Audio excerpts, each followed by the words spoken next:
भुवनी राउत अवसर प्राप्त शिक्षक दुई पद पिला उद्बोधन देवे।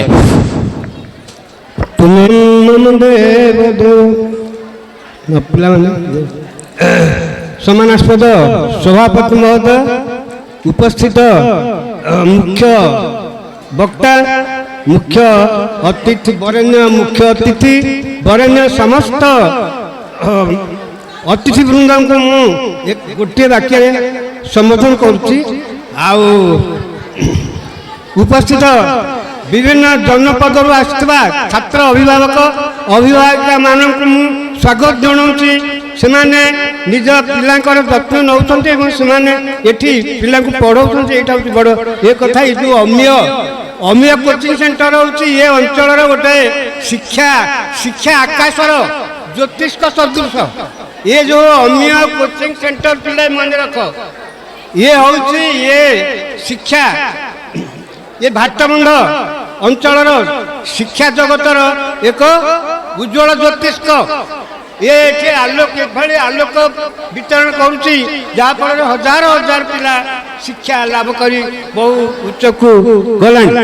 आउ पिले मोर कहला कथा मु जने शिक्षक रिटायर्ड शिक्षक जे एनसी बाबू कहते पाठ पढ़ा में मन गई मुझे पिला कहती आगुरी मन दे पाठ पढ़ी मधु बाबू संगे लड़बी मन दे पाठ पढ़ी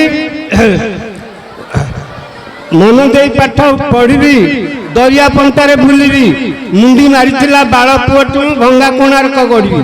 अर्थ कौन बुझीपार पिले धर्मपद 12 वर्ष पिला से मुंडी मारी जाइला कोणार्क मंदिर मुंडी मारी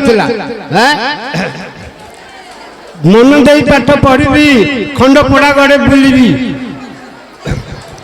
12 वर्ष पिला जो तारा गण थिला आकाश में तारा राज्य उड़ीबी। यही भाई अनेक कथा अच्छी भल कथा तुम जब मन दे पाठ पढ़ो तुम्हें दिने महाकाश चारिब महाकाश को जापर तुम्हें नुआ जिनस सृष्टि कर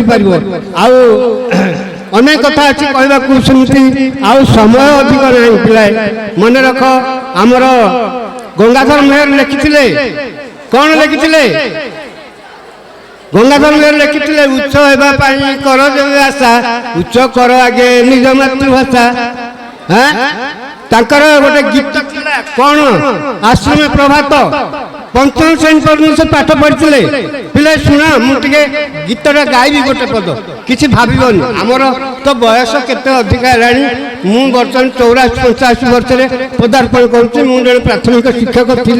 यही भाटबंध स्कूल आम 56-57 मसीह पढ़िक माइनर पास करके जाइलु आमर केते सांगसाथी भी अच्छा शुण टिके गोटे पद बोली गंगाधर मेहर जो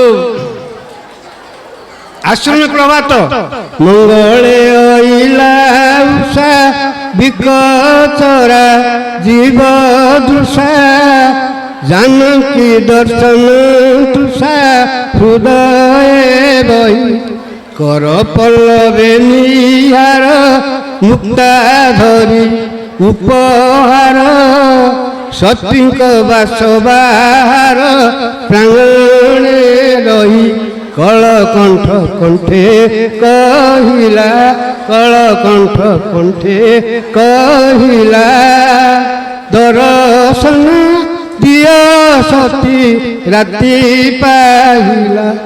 गंगाधर मेहर पंचम श्रेणी पर्यंत पढ़ी से कौन तपस्वी काव्य लिखने प्राण गलरी केते महान महान काव्य से लिखिं तार किसी हिसाब किताब नहीं से महान शक्ति सरस्वती गणेश अपार करुणा से लिखिं पिलाए तमें गुरु को नमणिब पर गुरु को नमणिब पर गुरुटी साक्षात ईश्वर गुरु को पर बोले मणिब नहीं से साक्षात ईश्वर से गुरु जहाँ करें ईश्वर से तेणु गुरु को पाद तले मन रख।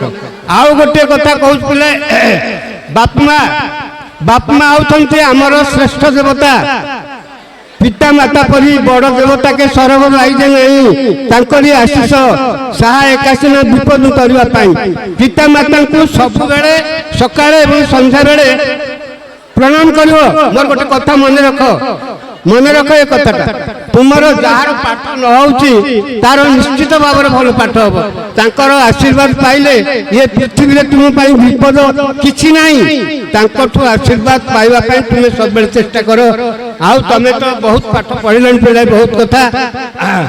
ଆଉ ଆମର ଏଇ ଯେଉଁ କୋଚିଂ ସେଣ୍ଟରରେ ଯେଉଁ ବହୁ ମାନେ ଉଚ୍ଚ କୋଟିର ଚିନ୍ତାଧାରାରେ କରିଛନ୍ତି, ଯିଏ ଏଠି ଅମୀୟ କୋଚିଂ ସେଣ୍ଟର ଯିଏ ସୃଷ୍ଟି କରିଛନ୍ତି ତାଙ୍କୁ ଅଶେଷ ଅଶେଷ ଧନ୍ୟବାଦ।